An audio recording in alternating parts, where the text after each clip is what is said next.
Berikut manakib singkat Habib Soleh Tanggul. Setiap tahunnya manusia tumpah ruah di sepanjang jalan menuju Masjid Riyadus Shalihin, Tanggul, Jember. Mereka berdatangan dari berbagai penjuru tanah air serta ada pula yang datang dari luar negeri untuk memperingati Haul Al-Habib Soleh bin Muhsin Al-Hamid, yang lebih akrab dengan sebutan Al-Habib Soleh Tanggul. Beliau lahir di Korbah Bakarman, Wadi, AMD, sebuah desa di Hadramaut, pada tahun 1313 Haji ayah beliau, Al-Habib Muhsin bin Ahmad Al-Hamid terkenal dengan sebutan Al-Bakri Al-Hamid, seorang yang soleh dan ulama yang sangat dicintai dan dihormati masyarakat manapun beliau berada. Ibundanya adalah seorang wanita solehah bernama Aisyah, dari keluarga Al-Abud Ba'umar dari Masyaikh Al-Amudi. Beliau mulai mempelajari Al-Quran dari seorang guru yang bernama Asy-Syaikh Said Bamudij, di Wadi, AMD, yang dikenal sebagai seorang yang soleh yang tiada henti-hentinya berzikir kepada Allah. Sedangkan ilmu fikih dan tasawuf beliau pelajari dari ayah beliau sendiri Al-Habib Muhsin bin Ahmad Al-Hamid. Pada usia 26 tahun, bertepatan pada ke-6 tahun 1921 Al-Habib Soleh meninggalkan Hadramaut dan hijrah menuju Indonesia. Beliau ditemani oleh Syekh Fadli Soleh Salim bin Ahmad Al-Ashkari. Sesampainya di Indonesia beliau singgah beberapa hari di Jakarta.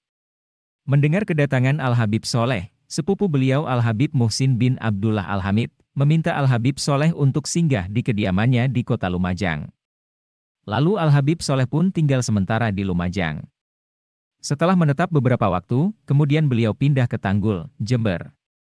Dan akhirnya beliau menetap di Tanggul, hingga akhir hayat beliau. Suatu ketika, datanglah ilham Rabbaniyah kepada beliau untuk melakukan uzlah. Untuk mengasingkan diri dari gemerlap duniawi dan godaannya, menghadap dan bertawajuh kepada kebesaran Sang Pencipta. Dalam halwatnya, beliau senantiasa mengisi waktu-waktunya dengan membaca Al-Quran, bersyalawat dan berzikir mengagungkan asma Allah. Dan hal itu berlangsung selama lebih dari 3 tahun.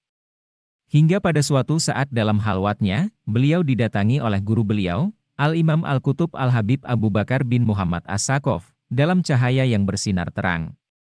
Selanjutnya Al-Habib Abu Bakar mengajak beliau keluar dari halwatnya, lalu memerintahkan Al-Habib Soleh untuk datang ke kediamannya di kota Gresik. Sesampainya di rumah Al-Habib Abu Bakar, Al-Habib Soleh diminta untuk mandi di Jabiah, kolam mandi khusus di kediaman Al-Habib Abu Bakar bin Muhammad As-Saqqaf, Gresik. Kemudian Al-Habib Abu Bakar memberinya mandat dan ijazah dengan memakai jubah, imamah dan sorban. Al-Habib Soleh berdakwah kepada masyarakat sekitar dengan tak kenal lelah, beliau mengajak umat untuk selalu sholat berjamaah dan tidak meninggalkannya. Antara maghrib dan isya beliau isi dengan membaca Al-Quran dan wirid-wirid. Selepas sholat asyar, beliau membaca kitab Nasyaih Diniyah, karya Al-Habib Abdullah bin Alwi Al-Haddad, yang beliau uraikan dengan bahasa Madura sebagai bahasa masyarakat setempat. Tujuannya agar masyarakat faham dengan apa yang beliau disampaikan. Berbagai aktivitas dakwahnya, antara lain beliau lakukan dengan mengadakan berbagai pengajian. Beliau dikenal karena akhlaknya yang begitu mulia, beliau tidak pernah menyakiti hati orang lain, bahkan beliau berusaha menyenangkan hati mereka, sampai-sampai beliau tidak pernah menolak permintaan orang. Seolah apapun yang beliau miliki ingin beliau berikan kepada setiap orang yang membutuhkan. Beliau selalu melapangkan hati orang-orang yang sedang dalam kesusahan dan menyelesaikan masalah-masalah bagi orang yang mempunyai masalah. Keikhlasan hati, akhlak serta keluhuran budi pekertinya membuat beliau sangat dicintai dan dihormati oleh masyarakat. Semua orang yang berada di dekatnya akan merasa nyaman. Bahkan setiap orang yang mengenal beliau akan merasa bahwa dialah orang yang akrab dengan Sang Habib ini. Ini karena perhatian beliau yang begitu besar terhadap semua orang yang ditemuinya. Beliau seorang yang memiliki kepedulian tinggi terhadap fakir miskin, para janda dan anak yatim. Rumah beliau tidak pernah sepi dari para tetamu yang datang. Beliau sering mendapat kunjungan dari berbagai tokoh ulama, bahkan para pejabat tinggi negara sekalipun.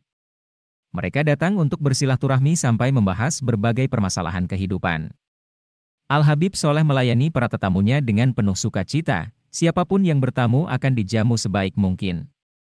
Beliau menimba sendiri air sumur untuk keperluan mandi dan wudhu para tamunya. Al-Habib Soleh begitu hormat kepada tamunya, bahkan sebelum tamunya menikmati hidangan yang telah disediakan, beliau tak akan menyentuh hidangan itu. Beliau baru makan setelah hidangan itu disantap oleh para tamunya.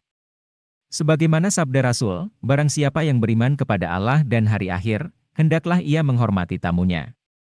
Beliau selalu menasihatkan kepada para tamunya akan 3 hal. Pertama, pentingnya menjalankan halat 5 waktu dan ancaman bagi siapa yang meninggalkannya. Kedua, besarnya kedudukan orang tua dan kewajiban berbakti kepada keduanya, serta ancaman bagi siapa yang mendurhakainya. Ketiga, pentingnya menjaga hubungan silaturahmi. Beliau menegaskan bahwa orang yang menjaga hubungan silaturahmi dengan baik, maka Allah akan memanjangkan usianya, mempermudah urusannya dan memperbanyak rizkinya. Pada suatu ketika seorang pecinta beliau bernama Haji Abdur Rashid mewakafkan tanahnya. Selanjutnya di atas tanah wakaf ini dibangun sebuah masjid yang diberi nama Riyadhus Shalihin. Di masjid inilah yang menjadi pusat semua kegiatan dakwah beliau lakukan. Dan sepeninggal Al-Habib Soleh kegiatan tersebut tetap dilanjutkan oleh keturunan beliau sampai saat ini. Menjelang kewafatannya beliau sering mengatakan kepada keluarganya, "Saya minta maaf, sebentar lagi saya akan pergi jauh. Yang rukun semuanya ya, kalau saya pergi jangan sampai ada permusuhan di antara kalian." Waliullah yang selalu doanya dikabul itu wafat pada hari Ahad 9 Syawal 1396 bertepatan dengan tahun 1976 dalam usia 83 tahun. Beliau meninggalkan 6 putra-putri, yaitu Habib Abdullah, Habib Muhammad, Syarifah Nur, Syarifah Fatimah, Habib Ali, Syarifah Hadijah. Ribuan manusia berbondong-bondong bertakziah di kediaman beliau untuk memberikan penghormatan terakhir. Jalan, lorong dan gang di sekitar kediaman beliau penuh sesak oleh manusia yang datang. Sholat jenazah pun dilakukan secara bergiliran sebanyak 3 kali, karena tempat yang tersedia tidak mampu membendung luapan manusia yang datang. Jasad beliau dimakamkan di samping Masjid Riyadhus Shalihin, Tanggul, Jember, Jawa Timur. Dalam surat takziahnya seorang aulia panutan Bani Alawi saat ini, yang juga merupakan sahabat Al-Habib Soleh Tanggul, Al-Imam Al-Maghfurlah Al-Habib Abdul Qadir bin Ahmad As-Segaf, Jeddah Saudi Arabia, beliau berkata, Al-Habib Soleh telah meninggalkan kita, di saat kita membutuhkan doa, bimbingan dan perhatiannya, namun Allah telah berkehendak lain. Allah telah memilihkan beliau kenikmatan abadi di sisinya bersama penghulu seluruh umat manusia, Rasulullah Shallallahu Alaihi Wasallam.